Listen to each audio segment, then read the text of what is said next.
Before I get started with this rant, I want to address two issues that you are probably all going to comment on over and over and over again. One, the change of scenery. I am home in Chicago. This is my old room, and my dad painted that wall maroon. I don't even know what it is. And then there's this sweater. I don't have any sweaters. This is from college. It used to be cool. So, yeah, it looks cute. You shut up. Let's talk about airports for a second here. This message goes out to whoever else in this world is named Chris Thompson and happens to be on the no-fly list. It's not me. I want to meet this guy. I want to say, hey, come on over. Let's do something fun. Beat the crap out of him, tie him up, take a picture of him, take him to jail, and then give the FAA a picture of this man because it's not me. I'm allowed to fly. I can't do early check-in. I can't do regular check-in. Check. There's so many checks.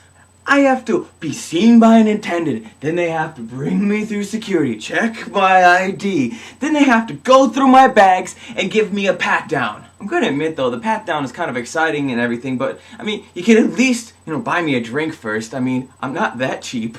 And let's talk about this problem with liquids. It's like they don't want anyone to smell good, or they don't want anyone to be hydrated, or have pretty hair. I never realized that me smelling good and me having nice hair, put those together equals bomb. I'm not that smart. I don't know how to put this together.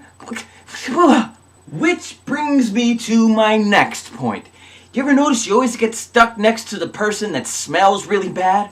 Maybe it's because you took their cologne. And they always have big shoulders and they never want to share the freaking armrest. They should have like little designations on the armrest, like this one goes to this person, this one goes to this person.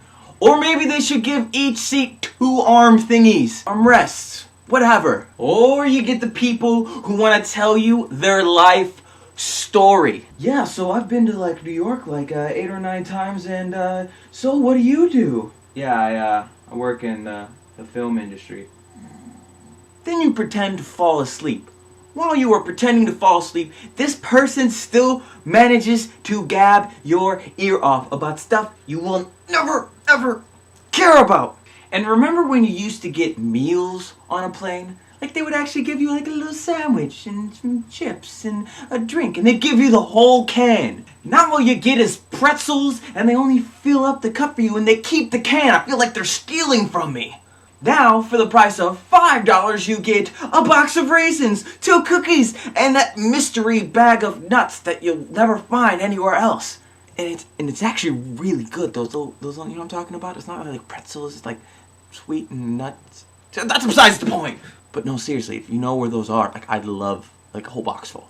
Oh, and on another note, $5 for a beer or a little drink on the plane, that's actually a really, really good deal. So I appreciate that, because in LA, that's like half a drink. Back to being angry. Then you deboard, you get all the way down to the baggage claim, but you're all jockeying for position. It's like this crazy game of double dutch. You just can't in. You think you find a hole in the baggage claim, and you walk in, and old lady just elbows you out of the way. What are you supposed to do? Beat her up? She's an old lady. No, you can't beat up old ladies. That's not cool. And I know at least 50% of you have this issue out here. We all have the bag that looks the same. You know, the one that's black and has the handle and the little rollerblade wheels, and you can never tell which one is yours. And then you can see it off in the distance. There's my bag, there's my bag. Then someone grabs it and looks at it like, what if something fell out? And you only have this little window because you got one person on this side and one person on this side, and then you grab the bag, but you still can't get it up, and you knock a couple of people over, and it becomes battle royale, and then you're in jail. Okay, so maybe it's not that serious, but it is really annoying. And then what if they lose your bag? And they ask you to describe it. So, sir, what does your bag look like? Well, it's black and has wheels and a handle, and it has all my stuff in it. Oh, okay, we'll keep an eye out for it. Okay, I feel better. But now I want to hear from you. Tell me your airport stories. Anything awful happen to you? Share. You'll feel better. Peace.